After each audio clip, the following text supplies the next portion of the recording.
Salut à tous, c'est Vinsky, j'espère que ça va super aujourd'hui. On se retrouve pour la suite de la leçon 1, apprendre à connaître son adversaire. Eh ben c'est pas trop tôt. Hein. Il veut quoi lui? Aujourd'hui, on va donc attaquer la leçon numéro 2, l'anticipation. C'est parti. Non, attends. Voilà. Ouais, c'est parti.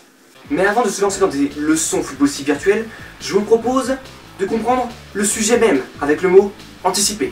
Le verbe anticiper vient du latin anticipare et qui peut diviser en deux parties. Première partie, ante, qui veut dire avant. Deuxième partie, capere, qui veut dire prendre. On pourrait le traduire en français par prendre les devants. On en apprend tous les jours. Je vois déjà venir avec vos questions. Quel est le rapport avec FIFA? Pourquoi tu nous parles de ça? Et ce sont de très bonnes questions. Dans FIFA, il y a deux types de mouvements défensifs. L'action et la réaction. La réaction, c'est le fait de réaliser un mouvement en conséquence d'un mouvement de l'adversaire. C'est-à-dire que l'adversaire va à droite, vous allez aller à droite pour lui faire un pressing par exemple. La réaction, c'est le fait d'anticiper, c'est-à-dire qu'on va prendre les devants avec des mouvements tactiques pour bloquer l'adversaire, bloquer ses mouvements, bloquer ses attaques. Première action pour illustrer mes propos. Regardez, au lieu d'attaquer le joueur porteur du ballon, je recule et je vais sur la solution qui est proposée à l'adversaire. En plus, ça fait but juste après. Là, après ce tacle, on va dire un peu loupé, j'ai le choix entre droite et gauche et hop, je choisis l'extérieur parce que j'avais observé mon adversaire. Là encore, après avoir analysé mon adversaire, je devine qu'il est assez pressé et qu'il va faire la passe. Je mets le but, un peu dégueulasse je l'avoue, mais bon, c'est plus pour la compétition qu'il faut réaliser ce genre de but. Même joueur, regardez, sur le radar, je passe devant le joueur qui me semblait le plus approprié pour la passe et j'intercepte la passe. Sur cette relance, au lieu d'aller sur le joueur, je vais directement sur son coéquipier. Regardez avec la vitesse de Wellington Nem, je récupère le ballon. C'est ça aussi l'anticipation. Dans le même genre, au lieu d'aller sur le porteur du ballon, je cours très rapidement sur le joueur qui va recevoir la passe. Afin de pratiquer correctement l'anticipation, il y a 3 points très importants. Le premier, c'est la phase d'observation. En effet, vous devrez connaître un minimum votre adversaire. Pour cela, vous devrez l'observer, analyser son jeu durant les 15-20 premières minutes virtuelles du match et ainsi pouvoir anticiper plus tard les mouvements de l'adversaire. Le deuxième point, c'est une question de touche. En effet, en appuyant sur LTRT, vous avez le contrôle total de votre joueur et ainsi vous pourrez couper les trajectoires du joueur ou du ballon à votre guise sans avoir une contrainte physique et ainsi vous sentir bloqué à cause du contrôle de l'ordinateur.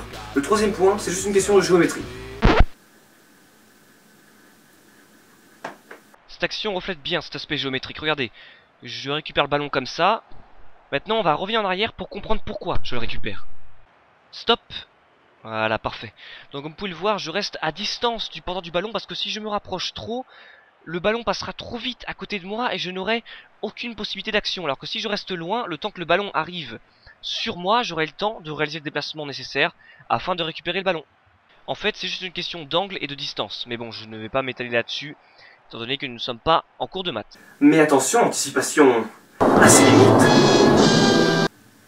Ouais, ça le fait.